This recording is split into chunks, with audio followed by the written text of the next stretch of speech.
Welcome to my channel, Gilbert's Garage. Gagawin natin ngayon, gagawa tayo ng comparison. Hindi ito review guys, comparison lang ito ng dashcam na Ddpai X2 Pro versus Ddpai X2S Pro. Kasi ito binili ko as sample product sa supplier sa China, and yun nga, gusto ko siyang i-try kasi nga maganda yung yung review sa akin nitong Ddpai X2 Pro. So quick lang ito guys, gagawa lang tayo ng yun nga comparison, hindi purely review. At then tsaka hindi ko masasabing unboxing itong X2S Pro kasi na-unbox na. So naisip ko lang na gawan siya ng video ng comparison kung ano nga ba yung nadagdag dito sa X2X Pro dun sa unang X2 Pro. So aside from from the price, medyo mataas ng konti ito. Kasi itong X2 Pro, matagal ng modelo to, pero nung time na binili ko siya, around 9,000 pesos pa rin siya nung binili ko. And ito namang X2X Pro, nabili ko siya ng mas mura. However, sa SRP niya, it's around 12,000 pesos. Obviously, mas mahal siya dito. Dun sa as a sample product, mas mahal pa rin siya ng rito. Pero ang SRP nito sa market is 12,000 pesos. So unang-una mapapansin niyo, yun lang, nag-iba yung itong outer cover na ito, puti naging itim. And then hindi ko itong kasi compare sa dito sa itong front ang nandito intelligent protection system din. So dito naman sa X2 Pro, may nakita akong pagkakaiba. D-squared save technology. And then dito dual recording 2K 1440p. Front pala yung F 2K, and then yung sa likod 1080p full HD. So pero kung titingnan mo yung yung logo niya, parang iisa lang. And punta tayo dito sa dito. Wala siyang masyadong pagkakaiba. Then nandito yung talaga yung specs niya sa sa section na ito. So kung i-compare mo siya, yung resolution ng front sa X2 Pro is 2560 by 1440 at 25 frames per seconds. And sa naman sa X2X Pro, almost the same siya, 2560 by 1440 at 25 frames per second. Sa image pixel naman, sa X2 Pro, 2592 by 1520. And dito naman sa sa X2X Pro, parang bumaba siya, pero hindi ako hindi ako expert sa ng kwan nito guys. Gusto ko lang ipakita sa inyo. Ito siya 2560 by 1440. Kung ako ang tatanungin mo, parang bumaba siya. And then yung sa wide angle niya 140 degrees. 140 degrees yung sa front. Same as power supply, 12 volts, 24 volts. At 0.5 amperes. Same din, 12 volts to 24 volts at 0.5 amperes. Sa rear naman, ito yung niya. Ito yung resolution ng sa rear, 1280 by 720 at 30 frames per second. Sa naman, sa rear, mataas siya. 1920 at 1080 at 25 frames per second. So mas mataas siya. And then yung yung image pixel niya 1280 by 720, dito naman 1920 by 1080.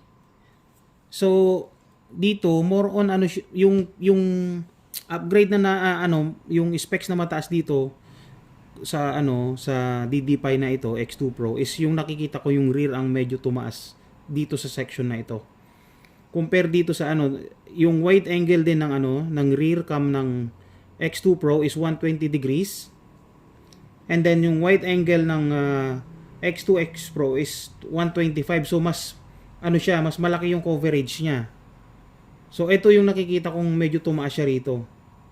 And then yung consumption niya 5 volts at 0.5 amperes, 5 volts at 0.5 amperes, ganun din, same lang.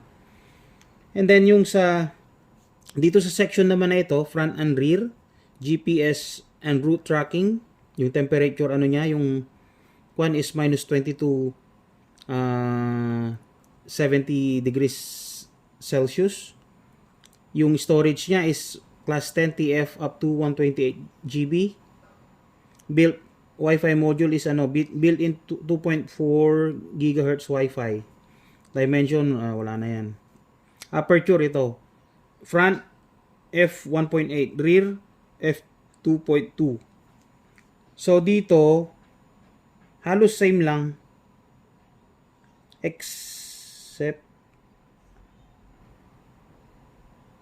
dito sa may na sa rear na ito, sa aperture medyo ito 2.2, ito 2.0 naman. So yun ang nakikita kong more on sa rear siya nag-upgrade. And then yun nga, ito wala na kasing laman to, nakakabit na kasi ito sa Hilux ko, almost 1 year na rin ko na rin ginagamit. Ito kasi maganda yung sa akin ng Ddpai talaga, kasi kahit yung Altis ko naka Ddpai din, pero yung Ddpai Mini 2. So yun, kaya gustong gusto ko itong dashcam na ito, kasi maganda yung review ko rito. And bubuksan natin guys, na hindi ko masasabing unboxing ito, pero ipapakita ko lang sa inyo yung karga, kasi na-unbox ko na to eh. So kasi yung alam nyo na, yung may mga nanunood pagka sabi, masyadong maselan yung mga ibang nanunood, kaya hindi ko sasabihin unboxing ito. So ito yung manual, hindi ko nabubuksan. And then yung mga niya, yung papers niya, yung dito, tips, ganito ganyan, please insert memory cards before installation, ganito ganyan. Ayun. Tapos user guide. Nasa English to, tsaka ba? Okay, fully written siya na in English, guys. Tapos ito, binili ko na to sa labas. Yung dati nga pala, meron siyang free 32 GB. Meron siyang free 32 GB TF card or SD card. Ito wala, as in wala talaga. So binili ko pa to. And ito yung main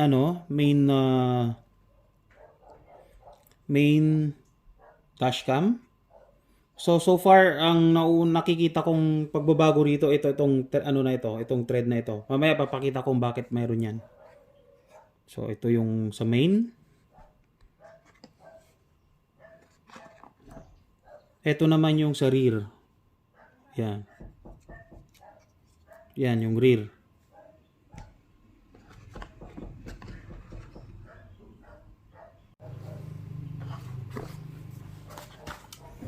Ito naman yung sa remote, yung shutter. Pagka may mga emergency na pipindutin mo, kukuha siya ng picture.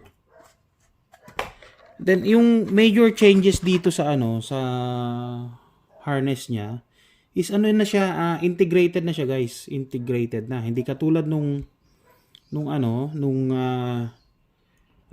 X2 Pro, magkakahiwalay siya. At tanggalin ko lang, tignan nyo. So from main camera, integrated na siya. Hindi katulad nung iba-ibang wire siya. Tignan nyo, iba na siya. Then yung butas dun sa may yung dun sa may camera, yan, ito yan. Tapos may kwan siya, parang retaining ano siya, retaining screw siya para firm yung kapit. So ganyan. Tsaka ang nakikita kong difference pala nito, ang power port nito ay C-type na. C-type na siya. Compare dun sa una, ano siya, micro. Micro or ano? Micro nga ba yun? Yung maliit siya. Parang yun sa charger ng ano ng mga lumang ano Samsung. Ito naman kung i-compare mo, ito yung mga charger ng mga bagong Samsung. Tapos kung titignan nyo, yun nga, kuha na siya eh. Integrated na siya. So ito yung cable niya papuntang main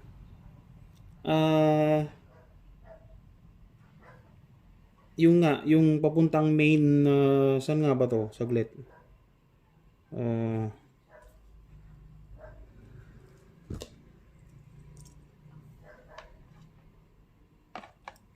I suppose itong kable na ito dito ito. Dito sa rear. Sa rear ito. Yan. Sa rear. Etong ano, hindi ko alam kung saan to eh. Hahanapin ko pa. Kung ano to. Ito tong kuwan na ito. Pero, ito ang isa pang ano niya, pagkakaiba niya, mayroon na siyang kasamang built-in na hard wiring kit para sa parking mode niya. Yan. Titignan nyo, nandyan na. Wala ka nang po problemahin. Yan. Yan o. Mahaba. So, kahit saan mo siya iruruta. Mamaya gagawin ko ng installation video ito guys. Makikita nyo kung paano ko siya i-install. Tingin ko guys, hindi ito magagamit. Ito. Hindi ito magagamit. Hindi ko alam ba't nilagay ito. So, i-slave ko na lang ito.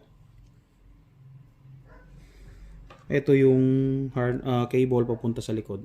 Mamaya install natin. Tapos ano pa ba? Nandito sa loob, mga extra na ano na double-sided tape. Yan.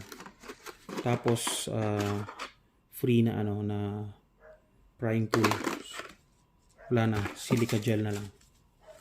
Ayun guys,